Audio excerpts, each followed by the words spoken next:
Bom dia, boa tarde, boa noite, seja qual for o horário que você esteja nos ouvindo. Esse é o 12Cast, o podcast de cardiologia da 12 por 8. Hoje é um dia muito especial, né, Diandro? Já estou apresentando o meu parceiro Dozer de hoje. Fazia tempo, né, Batata? Fazia muito tempo, eu não lembro a última vez que a gente gravou junto. Tava com saudade. Eu também, pô. O Rafa Rossi ainda era solteiro nessa época. Né? E agora já tá casado, inclusive parabéns ao Rafa Rossi e à Andressa pelo casamento. A gente fica muito feliz de ter comemorado com vocês o amor de vocês. E hoje, sem mais delongas, vamos apresentar o nosso convidado mais que especial, que já vai assinar a carteira do CLT aqui da 12, né? É o Vinícius Correia, ele é assistente do grupo de miocardiopatias e doenças da aorta do INCOR e pesquisador do Cardiogen, do Núcleo de Medicina de Precisão, lá da USP, tá? E amigo já e colaborador praticamente da 12 de muito tempo. Quem não sabe, eu fiz o fellow de miocardiopatias e doenças da aorta, onde o Vini é assistente. Seja muito bem-vindo, Vini. Will, muito prazer aí em gravar aqui com vocês de novo. Pode me chamar quantas vezes vocês quiserem. É um prazer nosso estar aqui. E é uma área que você também sabe muito, né? No Fellow a gente tem muito contato lá no INCOR, né? De cardiogenética. Então vamos trazer um pouquinho da nossa experiência aí hoje sobre isso. E eu tô aqui, Vini, para ser aquele cara que faz o consultório e que não vivencia a genética, né, no seu dia a dia e que quer melhorar a sua prática clínica. Estou fazendo aqui, às vezes, então, do nosso ouvinte que também quer ser um médico melhor, um cardiologista melhor e aprender a utilizar a genética ao seu favor, mais do que ao seu favor, a favor do paciente, né? Então, a gente espera explorar isso aí da melhor forma possível hoje. Vou aprender demais com essa dupla aqui, pessoal. Vamos nessa, é um tema muito espinhoso, mas vamos tentar deixar mais mastigado. Exatamente, aqui, né? mas é um tema que vem evoluindo muito e é essa a importância da gente falar isso, né? Então, nos últimos anos, até 1990, praticamente a gente não tinha quase nada de genética dentro da medicina como um todo. E na cardiologia isso era muito mais distante, né? A gente tem uma genética muito evoluída na oncologia, a gente tem, né, uma genética muito evoluída nas próprias síndromes genéticas, mas na cardiologia é uma coisa muito distante, inclusive distante até para nós, né? Durante a residência a gente vê pouquíssima coisa de genética, mas isso está crescendo vertiginosamente. Muitas diretrizes indicando já pesquisa genética em algumas situações, quase sempre, por exemplo, no fenótipo de miocardiopatia hipertrófica, inclusive individualizando conduta, né? A gente teve a diretriz de dispositivos de 2023 da SBC que já coloca indicações específicas nas laminopatias para indicação de CDI. Então é uma coisa que está crescendo muito, é um tema que está crescendo muito, é um tema espinhoso. Eu acho que pouca gente gostava muito de genética na época da faculdade, mas que a gente vai tentar deixar mais claro para vocês, né? E o que eu queria já de cara aproveitar o que você falou, Batai, e perguntar para o Vini, é para deixar claro para todo mundo aqui. É um tema que está crescendo muito, mas a gente não está falando daqueles testes genéticos que a gente está vendo ser oferecido aí diariamente, como vem cá fazer seu check-up, você que quer viver mais e melhor, vem aqui fazer um screening que a partir de agora você vai conhecer sua genética e vai poder prevenir doenças cardiovasculares, evitar um infarto. A gente não está falando disso, né? Não, isso, pelo amor de Deus, isso me arrepio, cara. Imagina, você pedir check-up geral, faz um exoma aí pra gente. Pelo amor de Deus. E tem esses testes, né, comerciais que o pessoal não precisa pede. nem um médico pedir. Isso é O paciente loucura, pode cara. fazer sem pedido sem médico. Sem pedido médico, né? É isso daí. E a aplicação disso, não Zero. sabemos, entendeu? Qual que é o impacto disso? Então, não caiam nessa, né? Vamos saber individualizar o teste genético e a gente tem que saber quando pedir, como pedir e como interpretar. Perfeito. É isso que a gente vai tentar deixar mastigado hoje, né? Perfeito, Vini. E qual que é a aplicação da genética dentro da cardiologia? A gente usa para diagnóstico diferencial. Então, para a gente ter uma noção, no fenótipo hipertrófico, até 10% dos casos que eram tratados como miocardiopatia hipertrófica em grandes centros, como no INCOR, na verdade eram fenocópias. Então, você achava que era uma miocardiopatia hipertrófica sarcomérica, mas na verdade era um Fabry, era uma amiloidose, né? Então, assim, isso já é de grande valia, começando daí. Mas, confirmação diagnóstica, então, por exemplo, estou na dúvida, o paciente tem aquele septo de 13, eu peço um painel genético para miocardiopatias, eu vejo lá uma variante patogênica no MYH7, por exemplo, beleza, esse cara tem miocardiopatia hipertrófica, né? A gente sabe que para definição, só voltando um pouquinho, a gente tem que ter um CEP maior ou igual a 15 ou maior ou igual a 13 com história familiar ou teste genético. Então, olha o teste genético ajudando a gente. Né? pesquisa familiar, né? Poxa, eu tenho miocardiopatia hipertrófica. Qual a chance do meu filho ter? Meu filho nasceu, e aí? Ele tem ou não tem? Qual a probabilidade disso? Terapia, esse paciente, eu vou indicar CDI ou não? Como que eu vou acompanhar esse paciente? Então, tudo isso vem na genética junto da cardiologia. A gente fala hoje em terapia gene guiada, né? Então, a gente tenta hoje... a gente fala em laminopatias, filaminopatias. Então, a gente está dando nome às doenças de acordo com a variante do gene, no gene que a gente encontra. E isso vai guiar a gente nas terapias específicas também, né? Perfeito. Por exemplo, QT-longo, a gente tem mixeletina, para lamina, como você falou, a gente tem indicações de CDI guiada. E o não próprio só Fabry, isso, reposição enzimática, num paciente você tratava como se fosse hipertrófico, na verdade é Fabry, repõe enzima, ele melhora o prognóstico, muda melhora a completamente neuropatia. o tratamento. Muda né? completamente o Peguei tratamento. um paciente exatamente assim, viu, Batá no consultório, não tem nem 2 meses. E veio para mim com uma queixa de dispneia esclarecer. Era uma paciente, sexo feminino, 70 anos de idade, de Taiwan. Uhum. Fiz o exame dela, o eco. Eu sou ecocardiografista, Vini. E lá eu já peguei umas alterações com o septo bem aumentado, obstrução de via de saída do ventrículo esquerdo. E já imaginei de cara uma hipertrófica. Logicamente, chamei especialista em miocardiopatia, vocês são 2 aqui na minha frente, e durante a investigação complementar foi visto que não era hipertrófica, realmente era Fabry. Então aí, para ver que isso não é balela, raro, né? Não é balela. Exatamente. Então, assim, além de confirmação diagnóstica e depois a gente fazer a terapia gene guiada, hoje a gente está falando também de terapia de edição gênica já. Perfeito. Né? Então, por exemplo, o CRISPR-Cas9 já tem estudo com amiloidose, né, mostrando que que seria essa terapia de edição gênica? A gente pode fazer in vivo ou ex vivo. Então, a gente pode pegar o sangue ali do paciente, material genético, editar e injetar nele de novo, ou injetar um vetor viral que vai alterar o material genético do paciente. E já tem, então, estudos em andamento na amiloidose, um que já foi, né, inclusive, publicado, mas ainda está em fase inicial, mostrando que reduz, né, o depósito de amiloide no coração. Então, isso é interessante também, a gente já está bem avançado nessa questão. E uma outra coisa que você falou, além da gente fazer o screening familiar, né, possibilitar a gente também de ver os familiares acometidos e assintomáticos, a gente consegue também fazer o planejamento reprodutivo. Perfeito. Então, se eu tenho uma variante patogênica no MYH7, por exemplo, que leva a cardiopatia hipertrófica, e eu estou planejando, né, ter um filho, a gente pode conversar sobre FIV, por exemplo. Né? Então, a gente pode fazer uma FIV com seleção de embriões para que o filho não tenha essa mesma variante. Né? Então, se for uma variante, logicamente, deletéria. Né? Sim. Então, até nesse ponto a genética chegou hoje em dia, né, em termos de aplicabilidade clínica. Então, né? antes de seguir para o próximo bloco que a gente vai conversar aqui, só para recapitular e organizar para quem, assim como eu, é um clínico e que quer saber exatamente onde a terapia, o teste genético se encaixa, onde ele auxilia.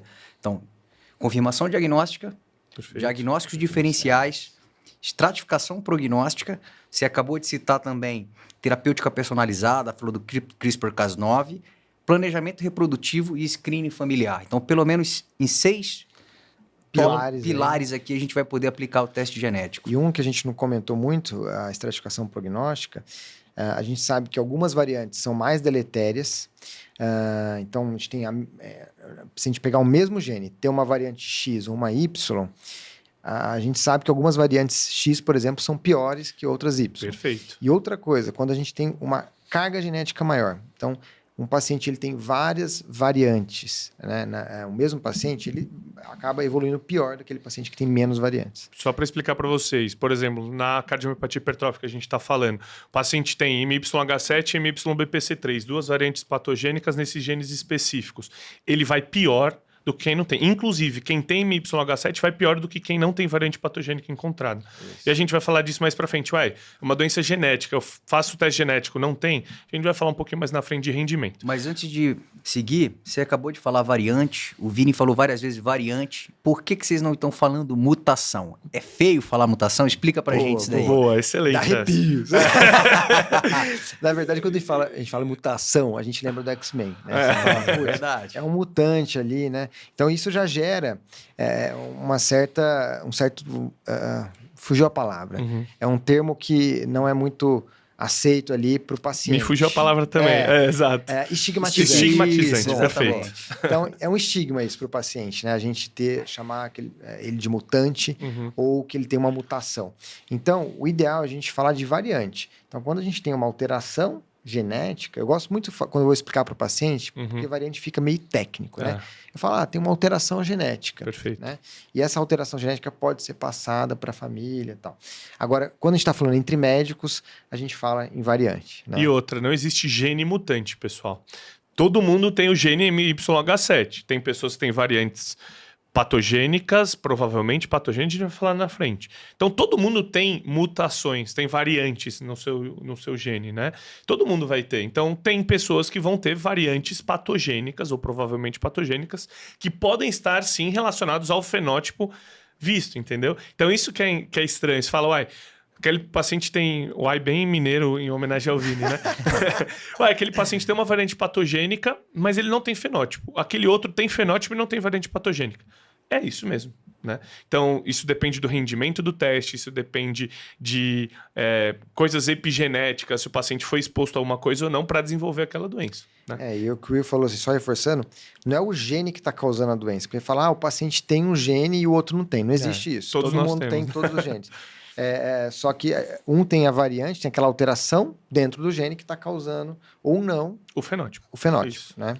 Então é basicamente isso. Então não existe gene do mal, nem gene patogênico e nem mutação. Legal. Isso é muito claro. Acho que isso aí você está universalizando um conhecimento que a gente tem que propagar para não criar justamente os estigmas que a gente vê, que até indiretamente, sem querer, pode acontecer quando a gente não utiliza os termos corretos. Aproveitando que já está claro isso para a gente agora, quando que eu vou pedir teste genético no consultório, turma? Perfeito, Vini, por favor.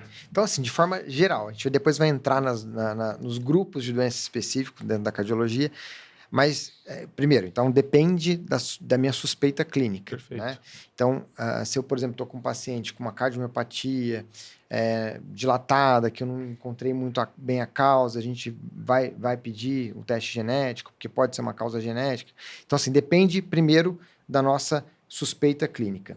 E aí, umas dicas que eu vou dar, assim, que acaba resumindo as indicações dentro de todas as doenças. Então, por exemplo, como é uma doença, quando a gente tem uma doença sem causa definida, ou quando a gente tem uma história familiar muito forte para aquele paciente, quando é um fenótipo que acontece de maneira muito precoce, por exemplo, paciente com aneurisma de aorta com 30 anos de idade, isso não é normal, né?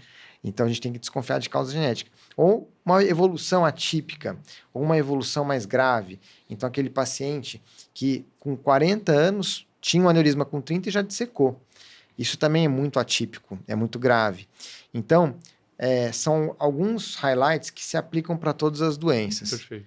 Eu acho que essas dicas são essenciais para a gente pensar em quando pedir o teste genético no consultório. O importante sempre começar para aquele caso índice, que é o que a gente chama de probando.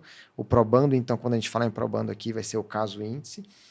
E uma coisa interessante que aconteceu, esses dias chegou um paciente no consultório, eu indiquei o teste genético, ele tinha uma cardiopatia restritiva, não tinha uma causa muito clara, eu pedi o teste genético. Aí a família toda chegou lá no INCOR para fazer, e eles todos queriam fazer o teste genético, e eu já tinha orientado no consultório. E por que isso é incorreto? Na verdade, a gente tem que começar sempre pelo caso índice, e se a gente achar uma variante de interesse nesse caso índice, aí sim a gente vai rastrear a família. Não adianta todo mundo da família fazer o teste ao mesmo tempo. Perfeito. Né? Legal. E também a gente vai falar mais para frente, o teste que a gente faz no caso índice é diferente para o teste que a gente faz para os familiares também.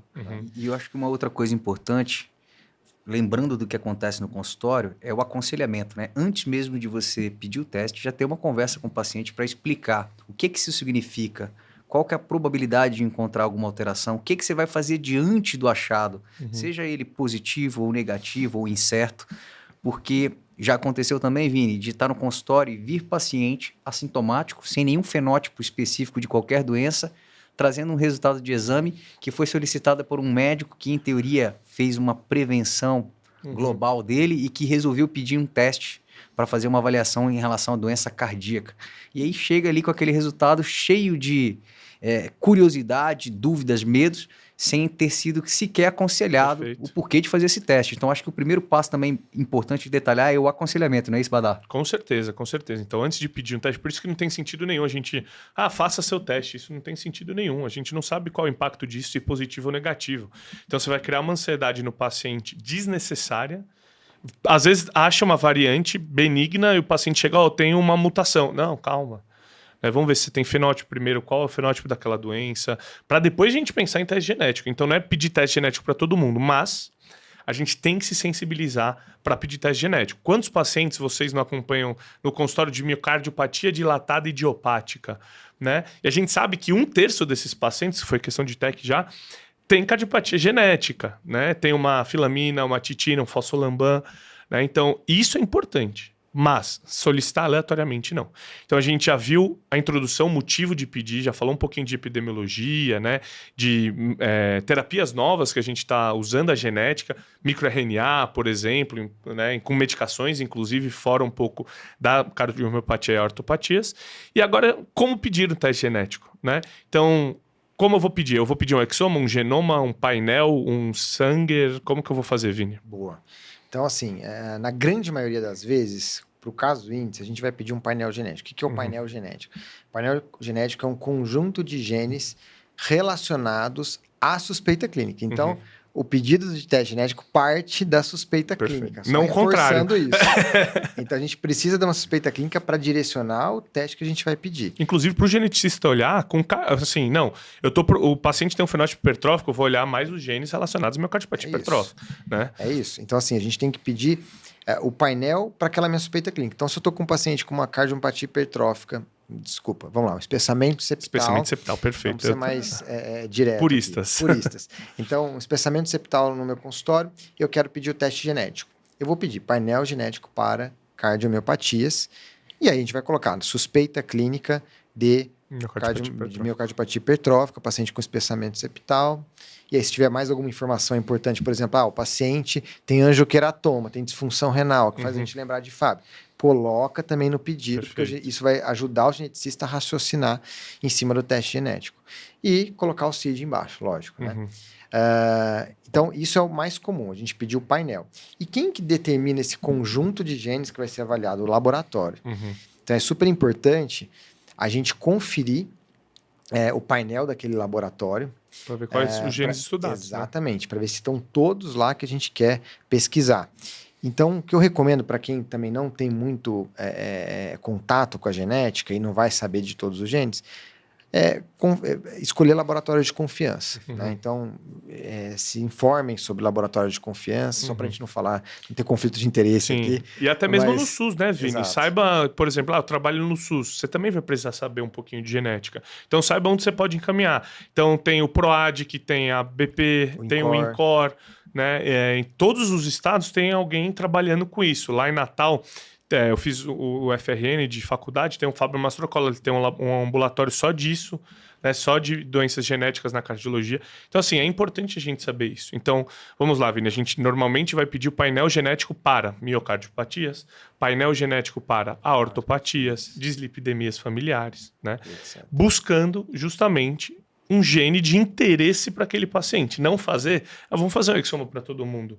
Tem sentido? E eu acho que é bom vocês explicarem também a diferença do que seria o exoma e do que seria o painel genético. Por que é mais interessante o painel genético? Então, você está pensando em um fenótipo, você encontrou um fenótipo, você está investigando uma doença, você está pensando em um grupo de doenças que podem compartilhar um fenótipo parecido, e aí você vai e pede o painel. Por que é diferente do exoma? O painel, ele primeiro, é mais barato, né? Ele custa em torno de R$2.000 para fazer, e a maioria dos convênios não autorizam, não cobrem. Alguns agora estão começando a cobrir, convênios melhores. Mas, em geral, o paciente acaba pagando particular R$2.000. Beleza. O exoma, ele dobra o preço, uns R$4.000. E o exoma, na verdade, ele vai analisar todas as regiões codificantes do DNA, que são os exons. A gente tem os exons e os introns. Os introns são as regiões não codificantes. E ele vai analisar todas as regiões codificantes. O que é o bom disso? A gente vai varrer ali todas as regiões codificantes, vai varrer um número de genes muito maiores do que o painel. Qual que é o problema disso? Eu vou achar coisas que eu não estou procurando. Então, isso faz parte do aconselhamento pré-teste. Falar para o paciente, se eu achar alguma coisa que eu não estou procurando, vamos supor, eu estou procurando o quê? Cardiomiopatia genéticas. E eu acho uma variante em BRCA2 que leva a câncer de mama, por exemplo. Você vai querer saber? Você vai querer saber sobre essa variante? Porque tem algumas que a gente não vai conseguir tomar condutas em cima e outras a gente vai conseguir tomar condutas em cima. Então, isso é super importante orientar o paciente também. Porque, às vezes, ele não quer saber achados secundários. Tá? Então, o exoma tem essa questão a mais. E o genoma, ele está em torno de uns 10, 12 mil reais hoje em dia. Ele está mais para âmbito de pesquisa. E o genoma, ele inclui também o sequenciamento dos introns, que são as regiões não codificantes do DNA. Mas por que eu preciso saber das regiões não codificantes? Porque a gente sabe que elas têm ações ali na expressão dos exons. Então, a gente tem algumas variantes intrônicas que também podem estar relacionadas à doença. Perfeito. Então, o genoma seria mais para aqueles casos muito duvidosos. Então, painel, a gente pediu. Eu tenho uma alta suspeita clínica ali de que ainda seja uma cardiomiopatia genética, que eu talvez não tenha achado naquele painel, eu posso ampliar para um exoma, e o genoma fica muito para âmbito de pesquisa hoje em dia. Na prática do consultório, eu nunca pedi. Sensacional, tá? Vini. Eu acho que deixou muito claro com a explicação de vocês, Batá, o que a gente tem que fazer para ser sensato, né? E evitar custo desnecessário para o paciente e também preocupações que às vezes não deveriam existir. Eu acho que, mais uma vez, é a boa e velha medicina bem feita, com o racional, né? Sempre focado em resolver um problema, uma pergunta que você queira responder sem que sair atirando para tudo que é lado, de forma cega, né, Batata? Batai, fala dos familiares, porque esse teste que a gente está falando é para o caso índice. Né? Isso. Agora, para os familiares, é um pouco diferente. Exatamente. Então, assim, suspeitei de uma miocardiopatia, achei uma variante de interesse, por exemplo, variante patogênica, a gente está dando muito exemplo de hipertrófica no MYH7. O que a gente vai fazer? A gente vai pegar essa variante específica no gene e vai fazer o teste de Sanger, né? Ou Sanger. Isso, que a gente só vai olhar aquilo, entendeu? Para ver os familiares, para fazer o que a gente chama de rastreio em cascata, né? Enfim, segregar na família, principalmente quando tem VUS, que a gente vai falar mais na frente. Então, assim, teste mais básico, teste de Sanger, que a gente vai pegar só aquela variante e avaliar no paciente. Depois, painel genético para tal doença, miocardiopatias, arritmias, aortopatias, dislipidemias familiares. Depois disso, a gente tem o exoma. Lembrando, os exons, 2% do nosso material genético é no exon, mas são os genes, são o que é interpretável, o que é codificável no nosso gene. E depois disso tem o genoma no âmbito de pesquisa.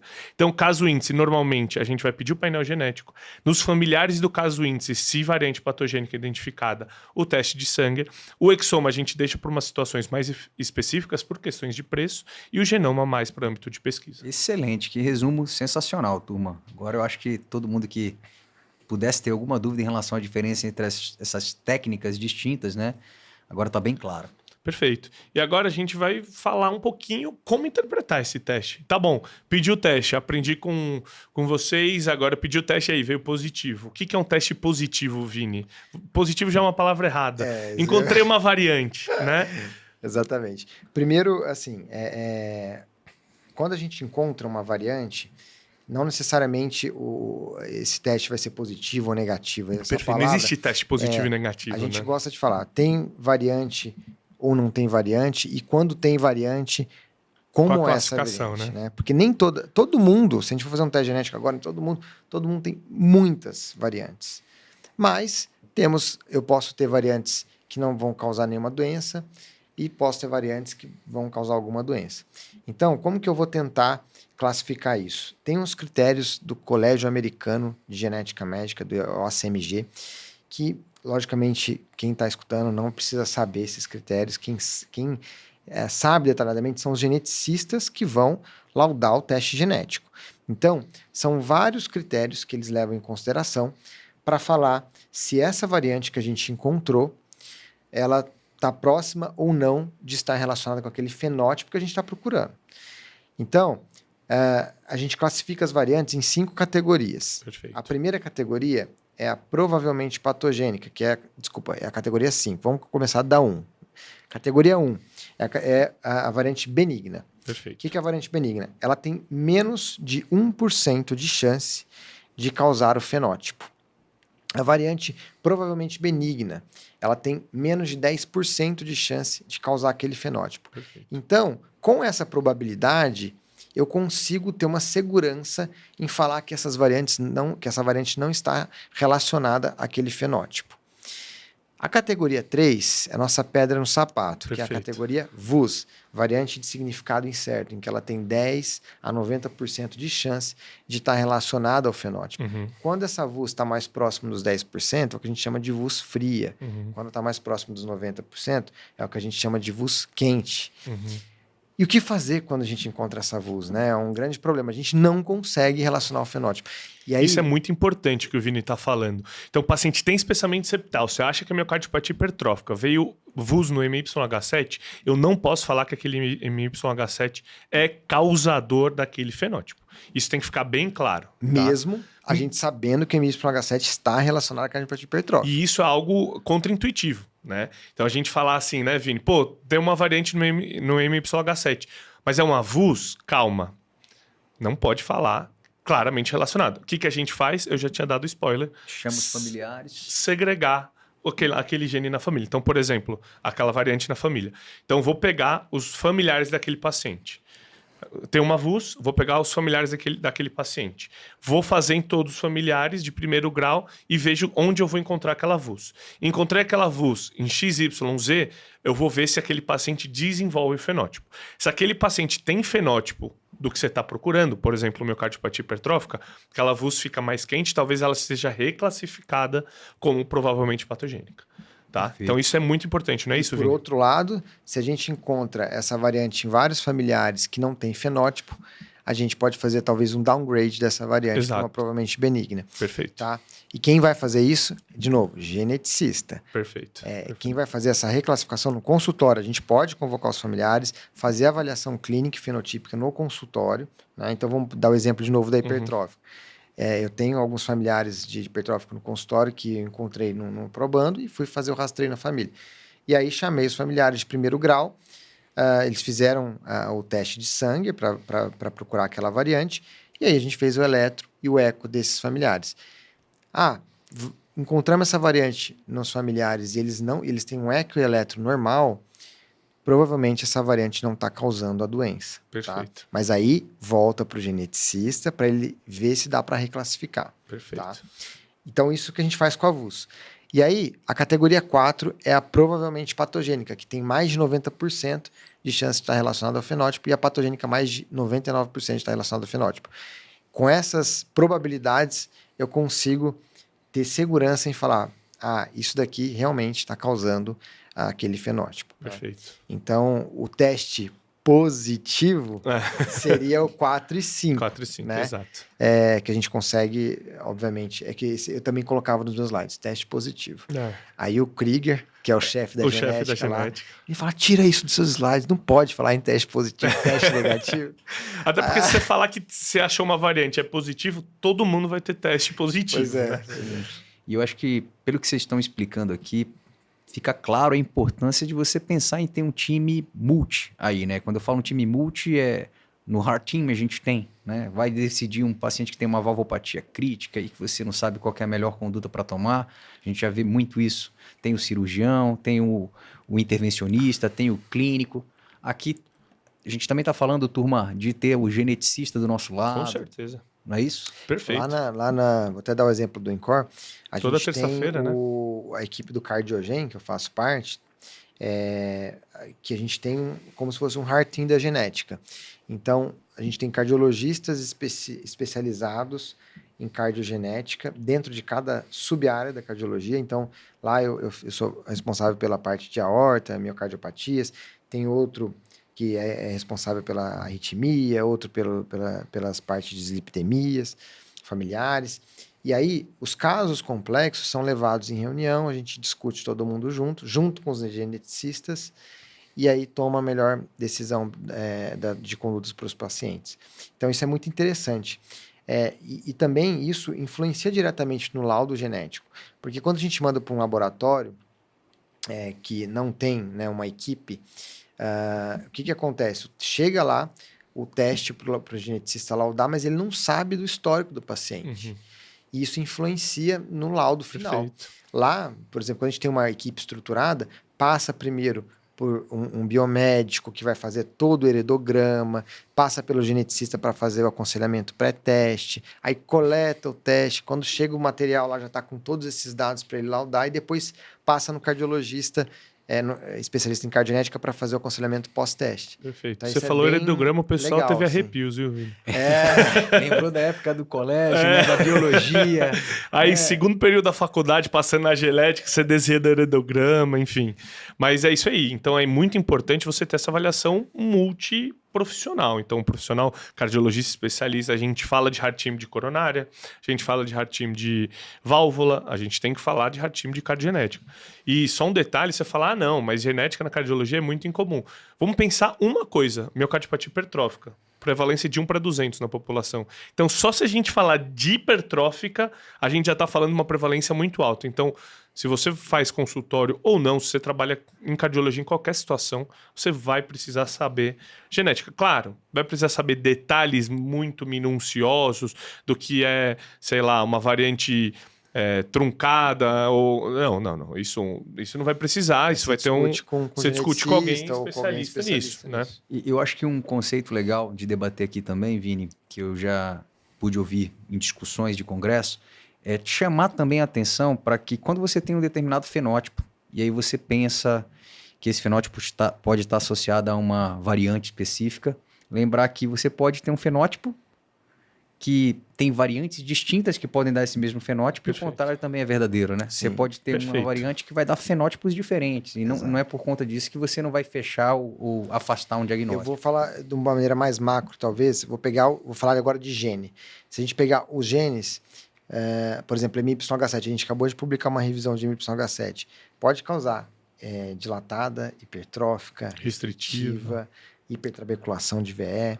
Então, esse gene pode estar associado a diferentes fenótipos e um fenótipo pode estar relacionado a diferentes genes. Excelente. E a mesma variante, agora um exemplo mais específico, se a gente pegar uma variante igual, assim, na mesma família, uma variante truncada em MYH7, no pai pode ser hipertrófico, o outro pode ser restritivo, Olha o só. filho pode ser dilatado. Então, dentro da mesma família também tem essa variação fenotípica. Então, é muito Perfeito. interessante. Perfeito. Uma outra coisa que a gente tem que falar agora, pessoal, é do rendimento do teste que a gente tinha falado. Então, por exemplo, a gente sabe que o miocardiopatia hipertrófica é uma doença genética, né? É uma doença autossômica dominante. Mas a gente sabe que o rendimento nesses pacientes é de 40% a 60%. Ele vai deixar de ser hipertrófico sarcomérico, falando, né, no geral, mas falando de hipertrófico sarcomérico, não vai deixar de ser. Ele vai ser uma miocardiopatia hipertrófica sarcomérica. Porém, eu não achei no teste genético. Eu acho que, Batá, dando um passo atrás, para muita gente, o termo rendimento pode não estar claro. O que significa Perfeito. esse rendimento? Isso você tem que falar no aconselhamento pré-teste de novo. Também, né? Faz parte do aconselhamento pré-teste. O rendimento nada mais é do que a chance daquele meu teste genético Vir positivo. vir positivo ou Positivo. encontrar uma variante de interesse naquele teste genético. Mesmo eu estando diante de uma doença com alta probabilidade de ser uma doença genética. Por que, então, por cargas d'água, eu tenho um paciente com uma cardiomiopatia hipertrófica clássica na minha cara, eu tenho certeza que é genético, e aí eu faço o teste genético que ele não encontra nenhuma variante, ou encontra uma variante benigna, ou provavelmente benigna. Uhum. Né? Por que isso acontece? Porque o nosso teste, ele ainda é impreciso. A gente não conhece todas as variantes nos genes de interesse, não conhece todos os genes de interesse, e por esse motivo, ele não tem um rendimento de 100%. E outra coisa, a classificação das variantes, ela muda de acordo com o tempo. Por quê? A gente tem um banco de dados mundial que é alimentado diariamente, com todas as variantes que a gente vai encontrando e a relação dessas variantes com o fenótipo. E aí, se, por exemplo, eu tenho uma variante que tem um relato nesse banco mundial e eu não consigo associar ela àquele fenótipo que eu estou procurando, e aí o geneticista me deu um avulso para essa variante, pode ser que daqui uns 2 anos já tem vários casos relatados com a mesma variante e que aí eu vou conseguir reclassificar. Então, a classificação da variante também é mutável ao longo do tempo, a gente tem que reacessar isso Perfeito. ao longo do tempo. Excelente lembrete que você trouxe aqui, Vini. Isso é muito importante. Então, o rendimento Batá, pelo que você vinha explicando, está diretamente associado a essa probabilidade antes mesmo de fazer o exame, ou seja, uma pré-teste, né? Você Sim, já discutir com o paciente a chance de repente, vir um resultado que seja conclusivo ou não, mas que encontre a variante que você tem de interesse. Pode ser que mesmo você suspeitando muito, ainda assim seja baixo pelas limitações que a gente tem, como você bem explicou, né, Vini? Perfeito, Diandro. Então, assim, Brugada, alguém tem dúvida que tem relação genética clara, SN5A e tudo mais? Rendimento no Brugada é de 20%, né? Então, hipertrófica, a gente sabe que é uma doença que está muito associada a genes de proteínas sarcoméricas, mas a gente não encontra 40, 60% dos casos. Vai deixar de ser hipertrófica sarcomérica? Não. Então, isso é muito importante. Não é porque você está com caso clássico de síndrome de Brugada, por exemplo, na sua cara, você pede o teste genético, ele vem negativo, que deixa de ser Brugada. Isso é muito importante a gente ficar ciente. Claro, tem doenças que o rendimento é melhor. Então, por exemplo, o QT longo, a gente tem um rendimento de 80%. No Marfan, a gente sabe que tem muita relação com variante patogênica, mais de 90%. Mas a gente consegue dar o diagnóstico de Marfan com os critérios de Gantt, por exemplo. Então a gente não precisa da variante, apesar de ser importante por tudo que a gente falou antes, de aconselhamento familiar, enfim. Então isso é muito importante. Não é porque eu estou diante de uma doença genética que o meu teste genético vai vir positivo, vai encontrar uma variante patogênica. Não é isso. Cada doença tem seu rendimento e isso tem que estar bem ciente. Muito bom. Excelente. Boa. E agora acho que vale a pena a gente falar das aplicações em cada doença, né? Então a gente já falou no geral, a gente já falou quando pedir, como interpretar, a gente já falou da classificação do colégio americano, assim, tá bem específico, mas acho que tá bem fluido também. E agora a gente falou do rendimento e agora a gente vai falar das aplicações. Você começou falando das ortopatias, vamos tentar começar por ela então? Vamos nessa. Acho que só alguns dados interessantes, né? Quando a gente está falando de aortopatias genéticas, a gente tem que lembrar, principalmente de raiz de aorta. A aorta ascendente, de maneira geral, mas principalmente raiz de aorta. É onde geralmente se concentram as aortopatias genéticas. Eu posso ter um aneurisma de aorta abdominal no Marfan? Pode, né? Mas é muito mais comum na raiz da aorta. 20% dos aneurismas de aorta ascendente de raiz são de causa genética, isso é importante. E 20% dos pacientes que fazem o teste vão encontrar uma variante de interesse. Perfeito. Então veja que o rendimento também nas aortopatias é baixo. E por que é importante a gente identificar esses pacientes? Pela evolução da doença. Nos aneurismas esporádicos, que são aqueles não relacionados à genética, a gente tem uma evolução muito bem conhecida. O aneurisma vai dilatando. Quando passa de um diâmetro específico, a partir de 50, por exemplo, a gente entende que o risco de rotura é muito maior do que o risco cirúrgico em centros experientes e a gente indica a cirurgia. Qual que é o problema dos genéticos? Os genéticos, eles são imprevisíveis. Então, eles podem romper com tamanhos pequenos, eles podem dissecar com tamanhos pequenos e aí, por isso, a gente vai indicar com tamanhos menores também. E é por isso que é importante a gente identificar esses pacientes de maneira precoce, né? Isso é perfeito que o Vini falou. Então, assim, a gente indica em centros experientes maior que 50, mas se eu encontro uma variante patogênica em TGFBR1, por exemplo, ou FBN1, que é o gene do Marfan, da fibrilina, a gente vai indicar esse paciente antes, né? Talvez. Então, seja MILC, ACTA2, são genes associados a ortopatias, né? Então, como o Vini falou, esse paciente vai dissecar antes. Então, na diretriz, por exemplo, cada gene tem um corte específico, né, Vini? Para a gente indicar a abordagem. Então, por isso, a importância da gente pedir, em algumas situações, que o Vini vai falar para a gente, genética nos aneurismas de aorta torácica. Vini, quais situações que a gente costuma pedir? Essa visita de enfermaria com o Vini e com o Wagner é sempre isso. E aí, quando você pediria teste genético nas aortopatias? Essa pergunta é clássica. Clássica, essa é clássica. Então, primeiro, aneurismas de aorta torácica ascendente, né, com menos de 60 anos. Então, não é comum a gente encontrar um aneurisma antes de 60 anos, né? Então, nesse caso, a gente vai pedir. Outro, se o paciente tem características fenotípicas clássicas de doenças do colágeno. As 3 clássicas que causam fenótipo, Marfan, Loeys-Dietz e Ehlers-Danlos vascular. Mas eu preciso ter fenótipo para ter a ortopatia genética? Claro que não, né? A gente tem as ortopatias sindrômicas e não sindrômicas. Nas sindrômicas, geralmente o paciente cursa com esses fenótipos clássicos de marfanologite ou ehlers vascular, e se ele tiver essas características, a gente tem que pedir o teste. Se o paciente tem história familiar de aneurisma de aorta torácica em parentes de primeiro ou segundo grau, e não só torácica, aneurismas periféricos. Então, às vezes o paciente tem um aneurisma de carótida, um aneurisma intracraniano, história familiar disso, a gente tem que também pesquisar alguma ortopatia genética no paciente. Por quê? Essas ortopatias genéticas, elas estão geralmente relacionadas a aneurismas extra-aorta, né? 18% dos pacientes com síndrome de Loeys-Dietz têm aneurisma intracraniano. Então, isso é uma dica importante também. Ou também morte súbita na família de parentes de primeiro ou segundo grau, de causa inexplicada, lembrando que 8% das causas de morte súbita são decorrentes de aorta.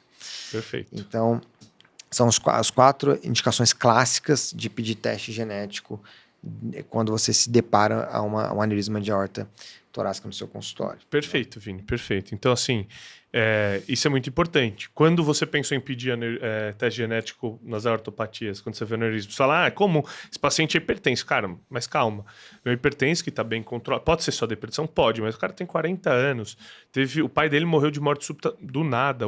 A gente sabe que 8% das mortes súbitas são relacionadas à aorta, então vamos com calma, pede que talvez você tenha que, inclusive, indicar abordagem antes para esses pacientes, Boa. né?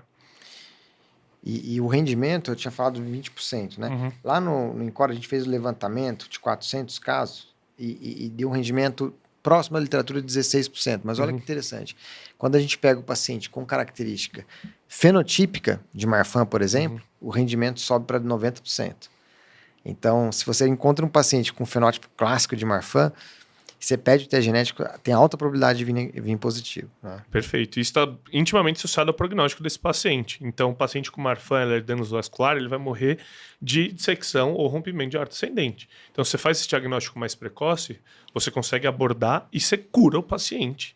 Né? Você iguala a expectativa de vida dele com a população geral. Né? A idade, né, Will, só puxando esse gancho, idade média de sobrevida desses pacientes, o Marfan, de em torno de 50 anos, a ehlers vascular também, mas se a gente consegue abordar precocemente, eles têm expectativa de vida próxima da normalidade. Exato. E o Loeys-Dietz, que é mais grave ainda, é mais ou menos 37 anos, mas a idade média de morte desse paciente é de 26 anos. 26 anos. Então, é muito interessante. A gente esses pegou dados. um paciente, eu lembro quando eu estava rodando na genética, de uma paciente que exatamente morreu com 26 anos de morte súbita.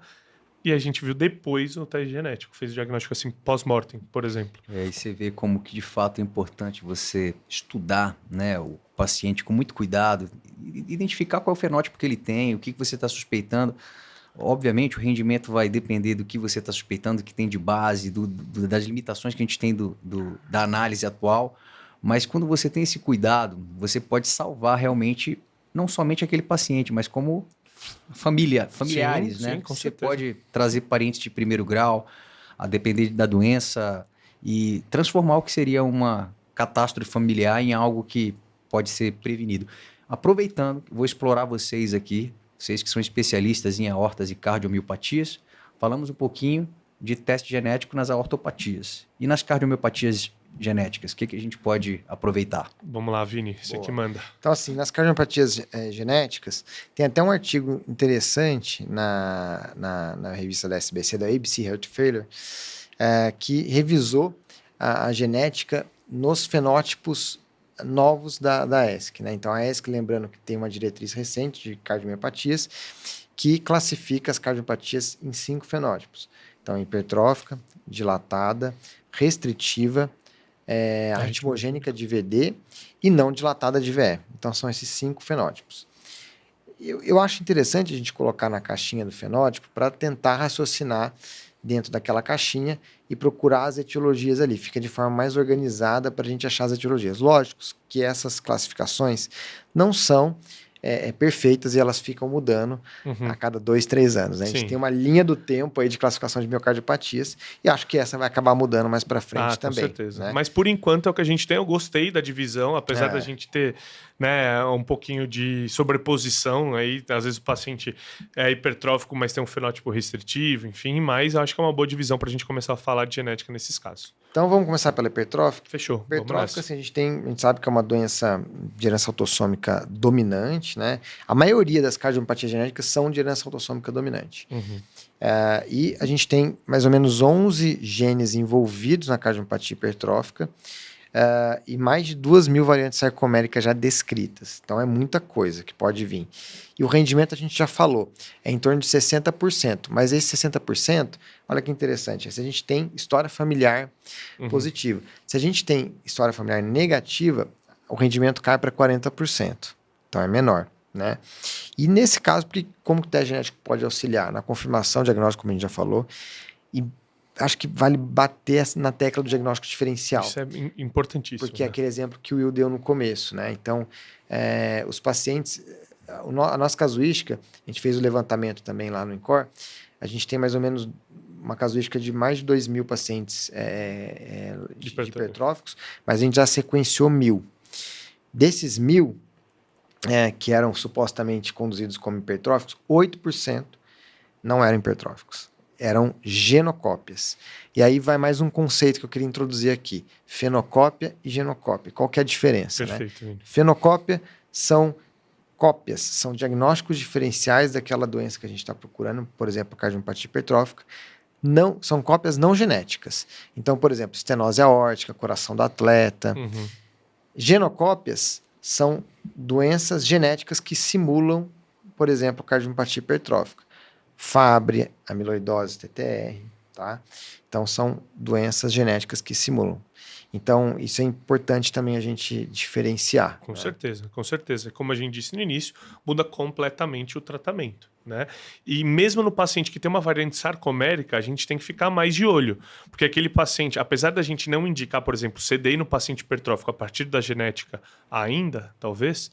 A gente sabe que esse paciente faz mais FA, ele tem mais obstrução, ele tem uma carga genética, se ele tem outra variante, o paciente é mais grave, ele tem mais risco de morte súbita, apesar da gente não indicar no hipertrófico baseado na genética, mas a gente ainda, tem que ficar né? Ainda. Mas a gente tem que ficar mais de olho, né? Ainda não entrou nas calculadoras de risco de morte súbita, mas eu acho que vai entrar. Eu também acho, mais pra frente, ainda mais com a genética crescendo bastante, e inclusive no dilatado, que é o próximo tópico, já tem na entrada algumas variantes, né? E do dilatado, Vini, o que você conta pra gente? Então, só pra gente relembrar o pessoal, né, o que entra no fenótipo dilatado é o paciente que tem uma dilatação do ventrículo esquerdo com disfunção sistólica, né, ou global regional, podendo não cometer VD. Então, a gente primeiro tem que excluir as outras causas mais óbvias de cardiomiopatía dilatada. Chagas, né? coronária, válvula. Até porque para o diagnóstico de miocardiopatia a gente tem que excluir essas causas, né? Até um erro que a gente falou em outros podcasts, miocardiopatia isquêmica. Não, porque não é uma doença primária do miocárdio, é uma doença de coronária epicárdica, por exemplo, né? Então, isso é o primeiro erro. Se é uma miocardiopatia, a gente tem que excluir essas outras causas, né? E tem algumas causas também que assim, todas as referências colocam como causas adquiridas, como periparto, alcoólica, até mesmo miocardite. E estudando hoje mais a fundo esses tipos de miocardiopatias, a gente sabe que muitas delas têm um background genético. Isso é interessante. Então, quando a gente vai lá estudar periparto, alcoólica, a gente vê que mais ou menos 20% desses pacientes têm variantes encontradas em titina, por exemplo, que é a mais comum, né? Mas tem outros genes também associados. Então, o que a gente entende hoje?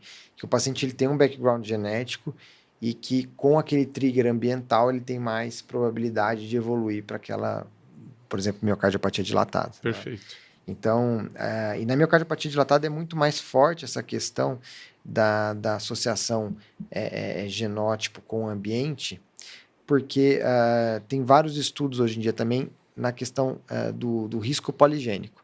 Que, o que a gente está falando na maioria aqui das discussões de cardiomiopatias é uma herança monogênica. Então, eu tenho uma variante em um gene que está causando aquela doença. Mas nós sabemos que não é tão simples assim a genética. A somatória de várias variantes pequenininhas naquele paciente causa um fenótipo específico. Perfeito. E na dilatada, isso é mais forte. Já tem alguns scores de risco poligênico mostrando o efeito da carga genética na expressão do fenótipo do paciente. E quando a gente está falando de herança monogênica dentro das dilatadas, tem já 12 genes já com associação definitiva com dilatada.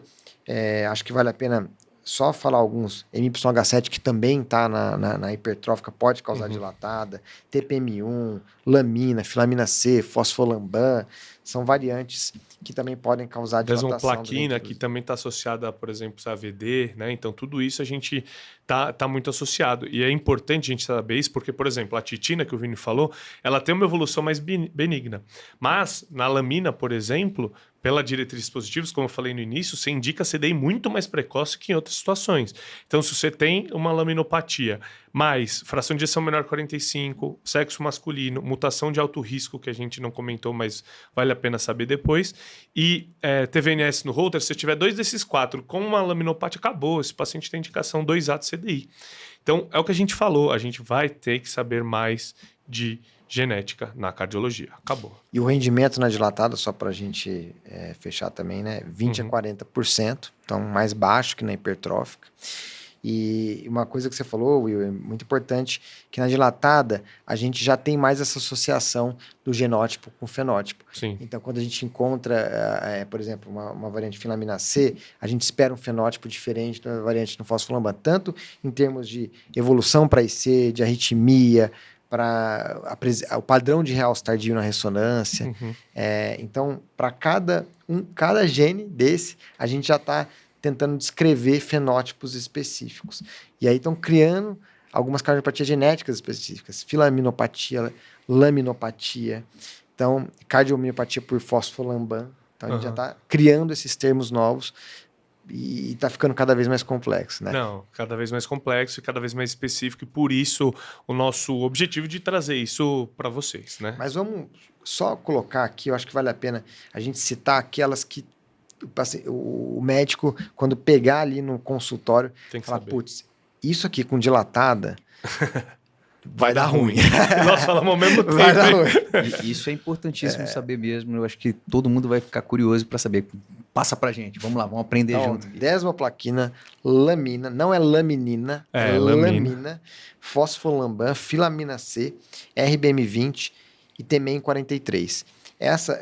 Esses 6 genes são genes com alto risco de arritmias ventriculares malignas e morte súbita.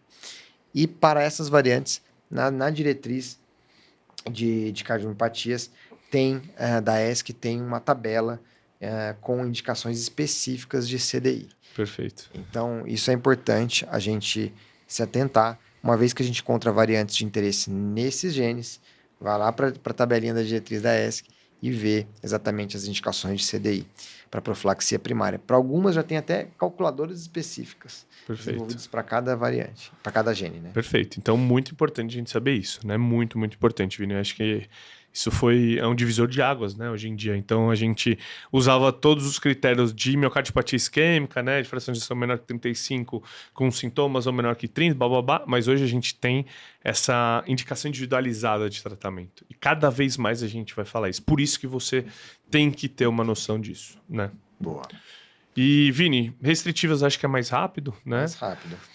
Não dilatada do VE, acho que é muito semelhante, né? Restritivo é só lembrar, ventrículo pequeno com atos grandes, né?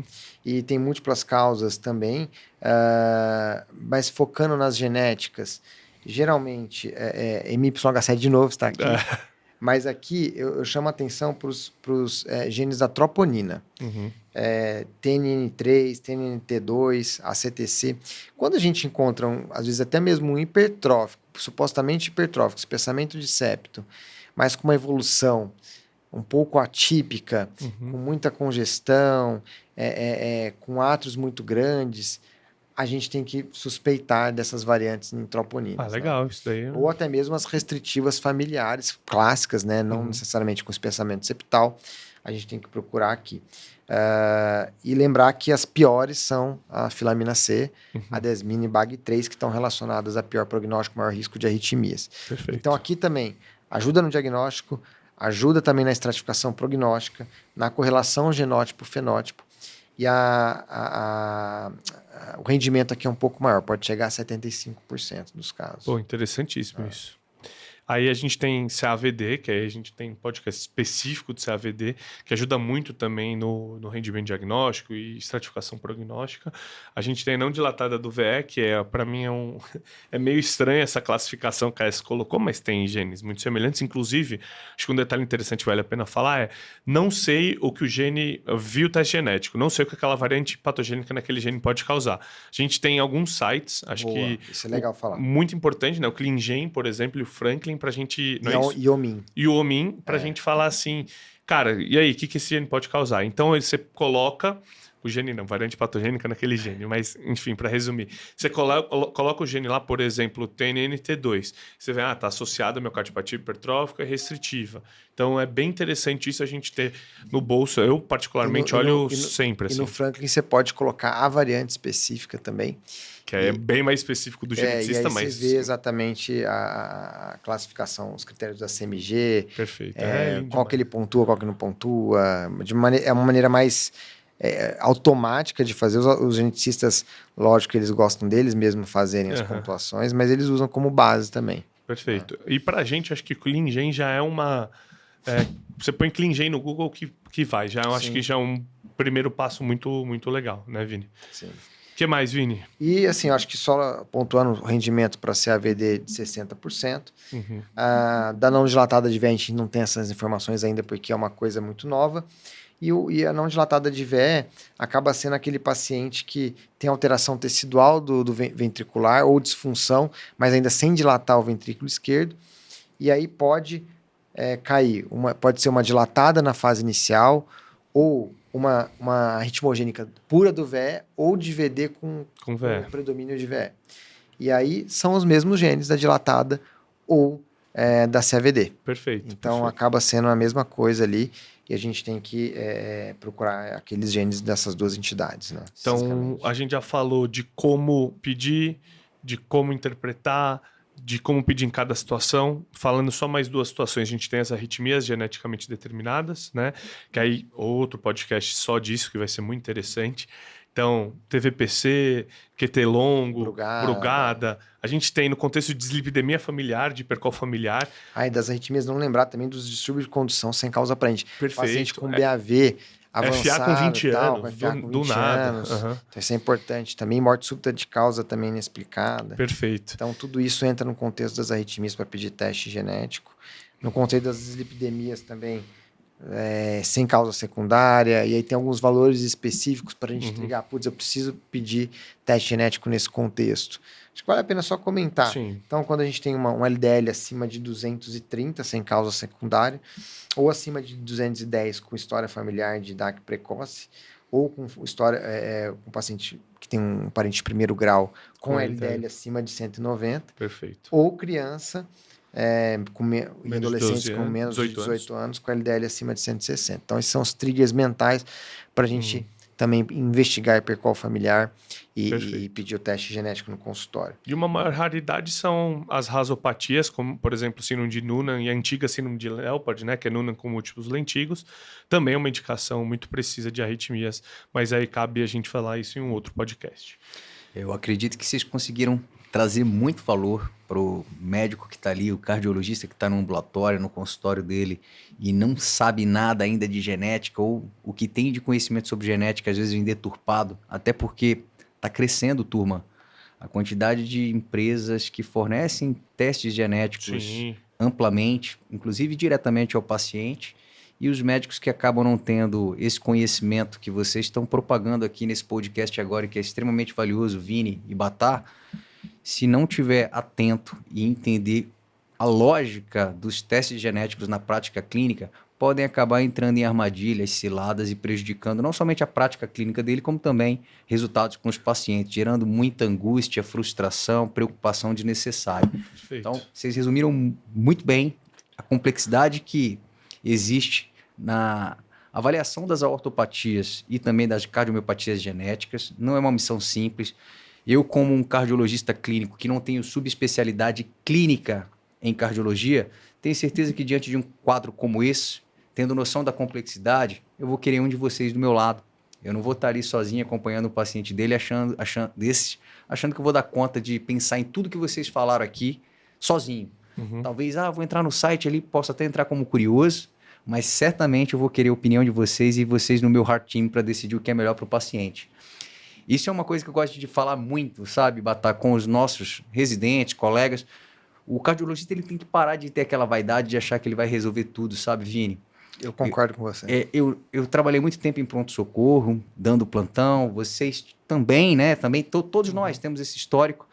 E para mim, uma coisa que eu tento passar adiante é a prática de você ter sempre a humildade de, mesmo sabendo como lidar melhor com o paciente, se ele tem um médico que já cuida dele, compartilhar com esse médico o que você está encontrando ali. Por quê? Porque quem ganha é o paciente. Às vezes aquele médico tem uma informação adicional que você nem sabia do caso e que vai mudar totalmente a conduta. Aqui eu estou vendo que é um horizonte semelhante, né? Sim. Pensou em alguma coisa que pode ter um fundo genético, não queira abraçar o mundo, né? Vá atrás de quem entende disso para ser o seu parceiro, para ser parte do seu time, né, Batata? Não precisa decorar os genes que a gente falou. Você precisa... Quando que eu vou pedir? Pedir veio... Vou recorrer a alguém. A gente faz isso com frequência.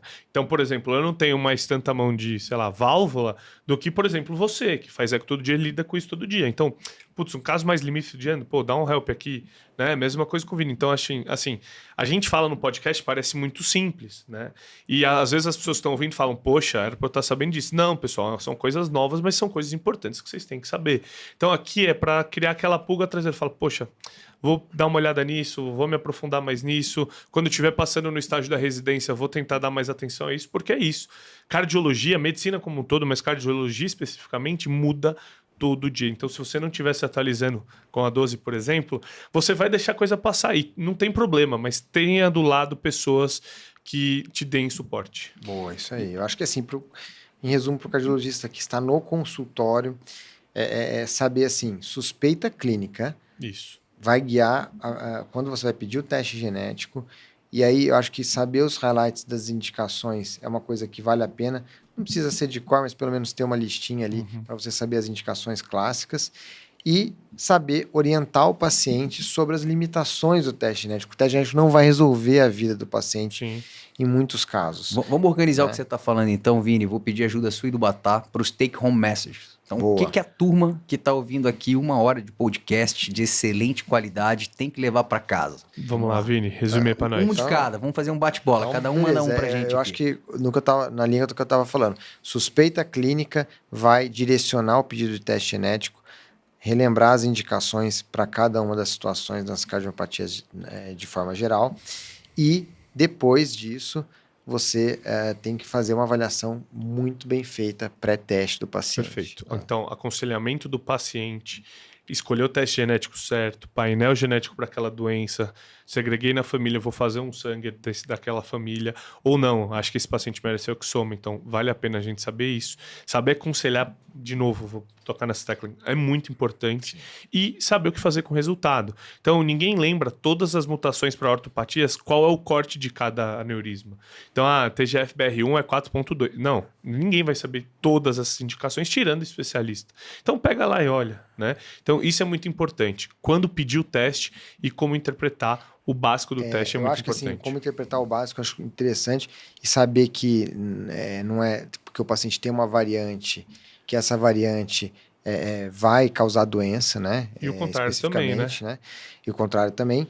Mas, na dúvida, quando você chegar com o teste genético no consultório, discuta, como o Diandro falou, com alguém que entende disso, para também orientar um pouco melhor. Mas ter uma noção básica, né, Wildo? Da classificação das variantes. Isso. E uma coisa que a gente também, acho que não comentou, mesmo tendo uma variante patogênica, provavelmente patogênica, e um paciente assintomático, que não tem nada, tudo bem. Isso é o conceito de penetrância. Mesmo que a gente tenha uma variante patogênica, não necessariamente isso vai causar um fenótipo no paciente. Ou que ele vai apresentar isso algum dia na vida dele. Exato. Pode ficar com aquela variante patogênica e acabou, né? E o conceito de expressividade, também que a gente acha que não falou. Não falou, uma vez que o paciente tem o fenótipo pode ser diverso entre vários pacientes. Né? Então, a mesma variante pode se expressar de formas diferentes. Então, só esses outros 2 conceitos para fechar. Nossa, que esse daí fechou falado. com chave de ouro, perfeito. Não, fantástico, tenho certeza que todo mundo que escutou até o final aproveitou bastante, Batá. Queria agradecer vocês dois pelo quanto que eu aprendi hoje. Para mim foi um prazer estar aqui. Realmente a minha prática clínica tenho certeza que vai estar melhor a partir de amanhã. Sou uma pessoa que gosta de estudar e aprender com quem está na liderança aí, trazendo coisa nova. E dizer pro Vini que a casa é dele, as portas estão abertas, ele vai ter que voltar para pedir música no Fantástico. Vai voltar e ele vai cobrar a carteira assinada do Vitor, viu? Alô, Vitão, assina a carteira do Vini aí. Bora, contem comigo aí. Valeu, Vini, obrigado mais uma vez pela parceria de sempre, por mais uma vez estar com a gente. E um abraço. Quiser deixar algum comentário para o pessoal, à disposição. Não, acho que pensem em genética. Genética não é um bicho de 7 cabeças. Peçam mais no consultório de vocês. Qualquer dúvida, manda para o Batá, manda para mim. Estamos à disposição. Boa. Valeu, galera. Um abraço. Um abraço.